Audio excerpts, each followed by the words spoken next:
नमस्कार। India speaks Delhi में आप सबका स्वागत है। मैं हूं संदीप देव। आज के न्यूज बुलेटिन में हम मुख्य रूप से किसान आंदोलन को लेंगे। किसान आंदोलन को लेकर आज भारत बंद का आह्वान किया गया था, जिसकी मिली-जुली प्रतिक्रिया मिली। भारत बंद ज्यादातर फेल ही हुआ। काफी जगह पर इक्का-दुक्का किसान जो है प्रदर्शन करते नजर आए। हालांकि ये आपको तस्वीर बिहार के बेगूसराय की दिख रही है, जहां कहीं कोई प्रदर्शन करने नहीं आया। वहां वहीं दिल्ली के सटे हुए जो हरियाणा से सटे सिंधु बॉर्डर है, वहां जो है किसानों की भीड़ दिखी। परंतु पूरे देश में बंद को वो समर्थन नहीं मिला जो 22 राजनीतिक दल कोशिश कर रहे थे। इस बीच गृह मंत्री अमित शाह से किसान नेता शाम को 7 बजे मिलेंगे। भारत बंद के बीच गृह मंत्री अमित शाह ने उन सब की बैठक बुलाई है। बैठक में ये निर्णय क्या निकलेगा ये आपको कल पता चलेगा। परंतु जो किसान नेता राजेश टिकैत हैं, उन्होंने खुद NH-24 गाजीपुर बॉर्डर को आज खुलवा दिया।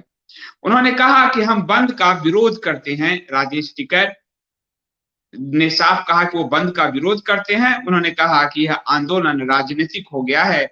22 दल अपने कार्यकर्ताओं के साथ लेकर उतरे हुए हैं। इसी को उद्धृत करते हुए या इसी की ओर इशारा करते हुए राजेश टिकैत ने यह बात कहा। अमित शाह से शाम को 7 बजे वो भी मिलने जाएंगे।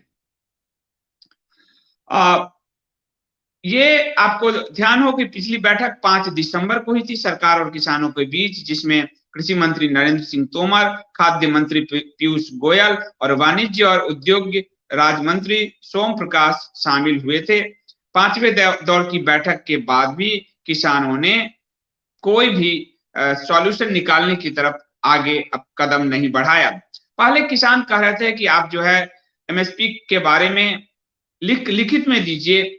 जब सरकार इस पे तैयार हो गई तो वो अड़ गए कि तीनों किसान बिल वापस लीजिए। सरकार ने साफ कह दिया है कि तीनों किसान बिल वापस नहीं लिया जाएगा।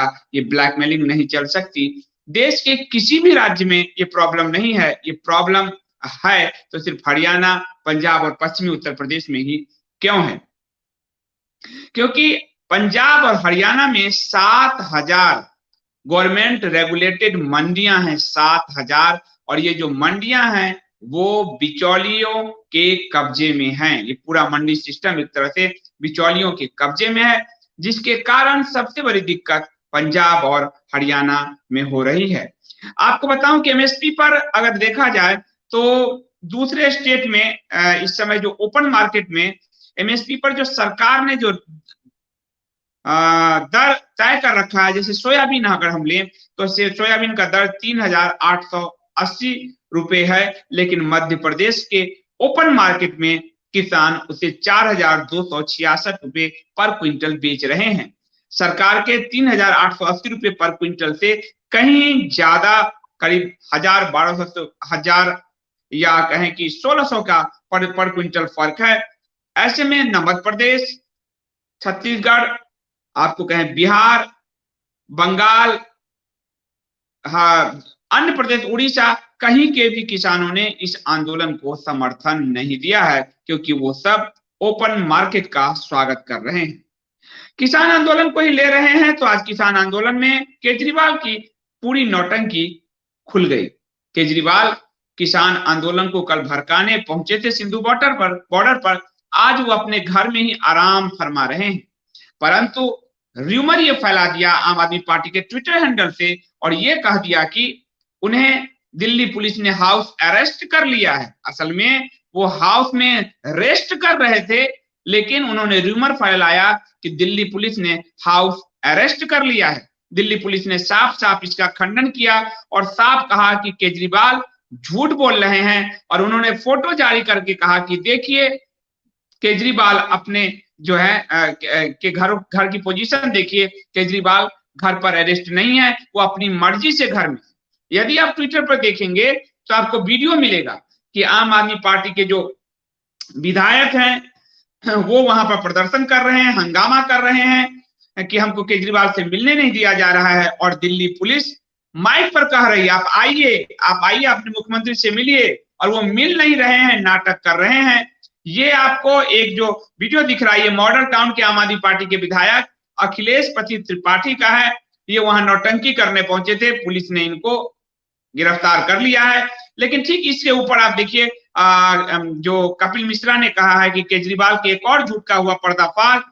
पुलिस आपके एमएलए और पार्षद को कह रही है जाइए सीएम से मिल लीजिए, माइक पर चिल्ला चिल्ला कर पुलिस कह रही है, लेकिन ये साफ सामने झूठ बोल रहे हैं। केजरीवाल अपने घर में बैठे हैं, किसान के धरने में नहीं गए, क्योंकि धरना फ्लॉप हो रहा है, भारत बंद फ्लॉप हो रहा था, केजरीवाल कैसे जाते, इसलिए केजरीवाल नहीं गए। लेकिन पूरे दिन टेलीविजन का फुटेज खाए हैं, न्यूज का फुटेज खाए हैं, और हंगामा जो है, केजरीवाल का मकसद ही हंगामा पैदा करना है। तो केजरीवाल तो एक बार क्या बार बार झूठ बोलते रहे हैं। आज की एक बहुत बड़ी खबर है जो आपको मेन स्ट्रीम मीडिया शायद नहीं दिखाएगी।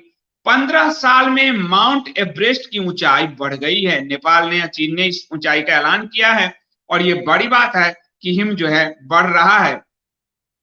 इस मामले में बताऊं कि दुनिया की जो सबसे ऊंची चोटी माउंट एवरेस्ट है, उसकी ऊंचाई को लेकर एक जो विवाद था, वो विवाद समाप्त हो गया है। चीन और नेपाल ने ऐलान किया है कि माउंट एवरेस्ट की नई ऊंचाई अब 8,848.86 मीटर है। जीके की जो तैयारी कर रहे हैं, यूपीएससी की, बैंकिंग की याद, उन बच्चों को अब माउंट एवरेस्ट की नई ऊंचाई याद रखनी पड़ेगी। और माउंट एवरेस्ट की ऊंचाई है 8,848.86 मीटर। माउंट एवरेस्ट की नई ऊंचाई का ऐलान नेपाल के विदेश मंत्री और चीन के विदेश मंत्री ने संयुक्त रूप से किया है। और ये नेपाल में वर्ष 2015 में आए विनाशकारी भूकंप के बाद से ही ये अटकलें लगनी शुरू हो गई थी कि माउंट एवरेस्ट की ऊंचाई में बदलाव हुआ है। ताजे नाप से इस विवाद का अंत हो गया है, और अब बच्चों को माउंट एवरेस्ट की ये नई ऊंचाई याद रखनी पड़ेगी। आज भारत से एक बड़ी खबर आई है, जहां ब्रिटेन आदि ने चीन के जो हुबई है 5G नेटवर्क, चीन की जो कंपनी हुबई, उस पर प्रतिबंध लगाया। वहीं भारत में जियो के मालिक रिलायंस मुकेश अंबानी ने घोषणा कर दी है कि 2021 में वो 5G क्रांति लेकर आ रहे हैं। और जियो जिस तरह का डिजिटल डाटा क्रांति लाई भारत में, इससे कोई भी इनकार नहीं कर सकता।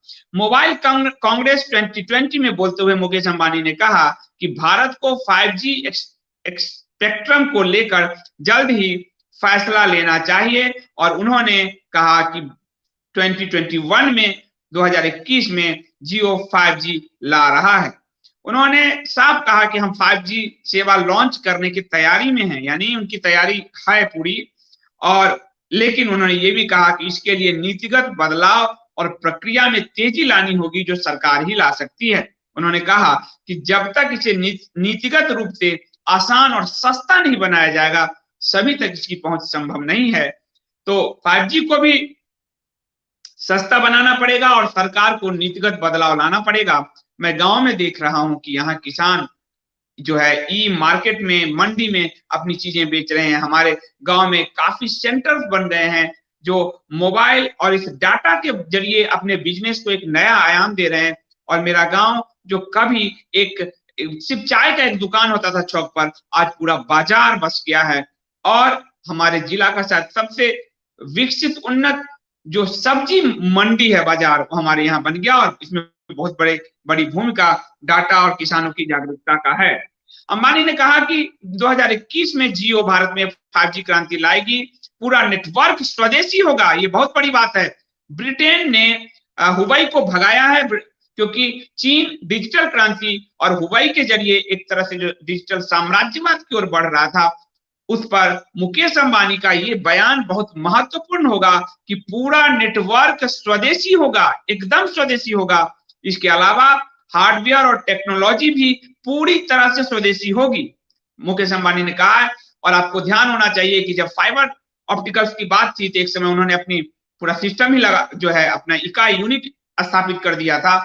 तो ये जो वो कह रहे हैं, ये बहुत बड़ी छलांग है। और जियो के जरिए हम आत्मनिर्भर भारत का सपना पूरा करेंगे। प्रधानमंत्री मोदी के आत्मनिर्भर भारत के सपना को पूरा करेंगे। ये वो उनका कहना है कि हम पूरे नेटवर्क को, उसके हार्डवेयर को और उसके पूरे टेक्नोलॉजी को स्वदेशी रखेंगे। उन्होंने कहा कि भारत को 5G स्पेक्ट्रम को लेकर जल्द से जल्द फैसला लेना चाहिए। साथ ही कहा कि जियो 5G क्रांति को लीड करेगा, ये मैं आपको आश्वासन देता हूं। भारत आने वाले दिनों में सेमीकंडक्टर का मैन्युफैक्चरिंग हब बन सकता है। वो कह रहे हैं सेमीकंडक्टर के मैन्युफैक्चरिंग हब को लेकर चाइना का भी वर्चस्व है। चाइना, ताइवान यदि ये कह रहे हैं कि हम सेमीकंडक्टर का मैन्युफैक्चरिंग हब बन सकते हैं, तो ये भारत की डिजिटल क्रांति में एक मील का पत्थर होगा।